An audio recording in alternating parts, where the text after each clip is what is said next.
You think it ain't real out here in these streets? The streets. It's real out here in these streets.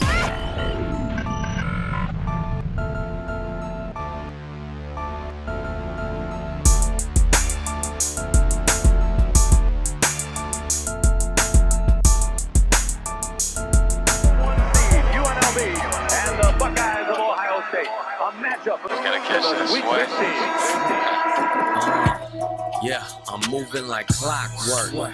Yeah, my team moving like clockwork. Now the scene moving like clockwork. Stuck in a race to see who reached the top first. So I'm Streets of Vegas, DJ D Falls, my man Potion here, man, chopping it up with my man. Stop by the lab, man. See what he got going on, man. So how you doing, family? We good, man. We good. Okay, man. Blessed, everything good, man. Absolutely, man. Fresh off the Tark piece, man. Been bumping that pretty heavy, like, man. So appreciate you, man. What inspired that Tark piece, man? Man, it's crazy. The inspiration behind that, conveniently enough, this was the 25th anniversary. It's 2015. This is the 25th anniversary of the 1990 championship run. Okay. For the UNLV men's basketball team. That was with Larry Johnson and Augman and all them cats. Yep, okay. Stacey Augman, all of them. Okay. So Jerry Tarkanian was the coach there. Rest in peace. Okay. But it was the 25th anniversary. They had just put a piece out, like, at least all around Vegas, just following everything like that. Okay. And Jerry was still alive at the time, and so I was like, man, let me do something just to go back in time real quick, because I'm born and raised in Vegas, so anything Vegas history-wise, I'm definitely on tough.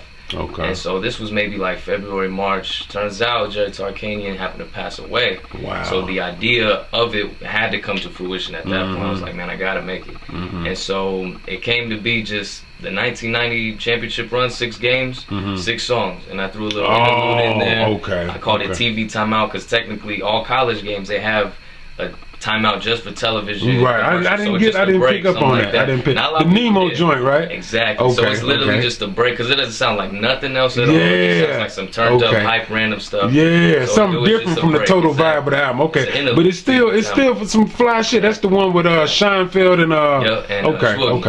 Northtown native. So you made it like an actual game. Like, so I made it the tournament. Game 1, as soon as the tape comes on, after the end of the first track, you hear the radio calls from the first game. Okay. Talking about UNLV making it past the first round, going to the second round. And then in between each track is basically just you following them, going from round 1, round 2, round 3. Okay, you laid it. Okay, I got it now. I heard it, but I wasn't really paying attention. Right. I like how you did that, man. That was creative, man. So what are your ties that like UNLV? Was it just respect for the city, or you got any other ties with UNLV? Like I said, I'm born and raised here, so I mean the culture out here it's either a lack thereof or it's a lot of just weird stuff. Like, everything's been the strip for so long, which is cool, but like if you're not 21 or nothing like that, or if you're not into that lifestyle, you really don't got you really much. limited to that. Yeah, you're really limited to that. So this is kind of just like when people were involved in going into the basketball games, when sadly enough UNLV was popping. Yeah, they was with popping the heavy, popping heavy, man. Back and forth into the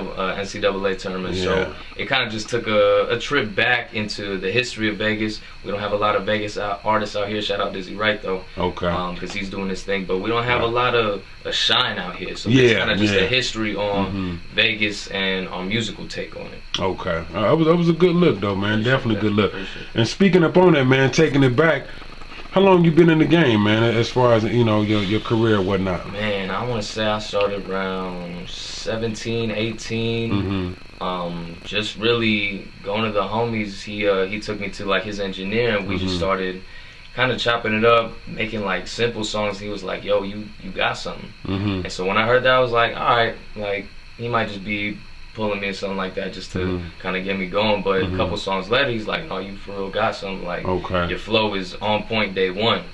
Your bars are on point day one. So I'm like, and you got the voice, fam. You know and that's what I always heard. Like, and that's natural. That's you can't teach that. You know what I mean? That's real. You can't that's teach real. that. So I'm like, man, if it's something God given like that, I gotta use it to the best of my abilities. I'm gonna be wasting it. So I gotta put that out. But that's how that came up. Now, was you always rocking the name Potion, or what was it? Nah, man, I started, came up through like a couple names. Started as DP3. It was a flip on CP3, Chris Paul.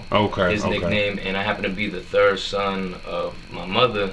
The second one only alive though. Crazy story. Like my my oldest brother was born, and then my next oldest brother, he actually died out the womb. Damn, man. Just Sorry with the tube around his neck. On like some biggie wow, stuff. man, like I actually birth. came out the exact same way. Tube around my neck. I was like 2 seconds away from flatlining, and they cut it just enough, and so it was crazy. Like, if he didn't die, I wouldn't even be here. So it was like an homage to my brother that didn't even exist, something like that. Flipped it to DPLV when I grew up, just like getting more involved in the city and everything like that. So I wanted people to know where I'm from. So DP my initials, LV where I'm from. What is the D for? Danny. Okay, P. Okay, Yeah, you flipped. Danny. I remember hearing DP and all that. I remember hearing, and it was a nickname. Like every group of friends I had, it was always a Daniel. So I always got the nickname. Okay. I never was the original. So we took that, and then it almost sounded like, I kind of grew out of that. It almost sounded like a username, like a computer username. It was just like too many letters. So I was like, man, how can I flip P? Because a lot of people just call me P. So I was like, man, let me come up with something crazy. And I took the inspiration really from Danny Ocean. Ocean's 11. Okay, I got you. The original Ocean's 11. Okay, the original shit. Okay. Man, I forgot with Sinatra. his name. With Sinatra, and the new one was George Clooney. George Clooney. And it was always smooth. Yeah, and that, see, that fits your style. Down to earth. I was like, man, it kind of lines up too well. So I called it Potion. Yeah. Put the apostrophe on it just to mess it up. Just to mess around but that's with it. dope how you twisted it though. Yeah. I get P Ocean all the time. I knew I was gonna do that, but I'm like, if you really down for me, you gonna know me as you Potion. You gonna know it. Exactly. Yeah. So I can kind of tell like who's rocking with it, who's familiar but not completely down for who's new and who's been on board. It's a cool little gauge for myself, but I think my fans will actually kind of hold on to that, because then they'll start repping for me like, nah, bro, it's not P.O. Yeah, they're gonna create. You right. Exactly. They're gonna correct it. Something like that. So now we at Potion. I think we're keeping that. Yeah, that sticks too, man. That sticks, bro. What is your connection to the North, and what is your take on it? Because it's like a really eclectic group of MCs and culture and all that. Like, how did you get associated with the North? Like, how did all that come about? At least I was raised in North Las Vegas off Craig and Clayton. Oh, okay. You right there in the heart. There's a community over there called My habitat with two families. Brain stop. Talk game like conversation. Swap head, no hesitation. I dumped the boat like JaVale McGee on the front of cane. Hosted waiting. Lady bringing that extra toast. Getting top, and I'm hearing my mind. Soggy, hope me. I brought you some hot sauce. Wait, hold up. Woke up with some ass in the right hand. The values, or at least the things that I've seen, the things that I've grown up to be around, people that I've seen, people's actions, things like that, definitely came from the North. Like, I seen the best of the best, the worst of the worst. I was exposed to a lot of stuff just at an early age, and that's just North Las Vegas. And so I definitely take that to heart, and I think it has the most culture. Like, it got the most mom and pop shops. Food wise, we got Hamburger Hut. God bless them over there. I hope that never closed down. Yeah, you ain't lying. That's $1 million spot right there. Man. Mario's West Side Market is not too far from there. Like, it's a lot of culture over there. Everywhere else it's real suburbia. But you got the real, I think, heart of the city, at least with the people. I think in the North. So most keep us posted on that. It's all about taking a risk and reaping the reward. Everything's risk reward. So that's the Sevens lifestyle. Man. And one of your mantras, was it move smart, play dumb? Move smart, play dumb, man. You got to out here.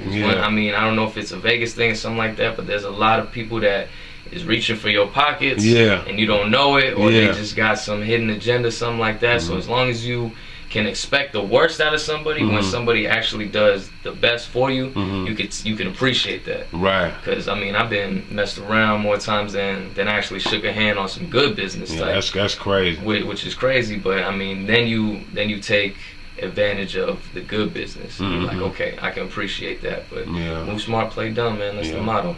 DJ D Falls, Streets of Vegas, Potion, signing off. Bet. The Streets of Vegas.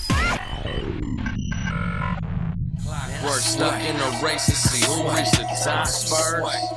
Yeah, I'm moving like clockwork. Life on the clock gave my 4-door workout. Yeah, Potion been working, that's the word out. My homies threw me to the side once they see my worth out.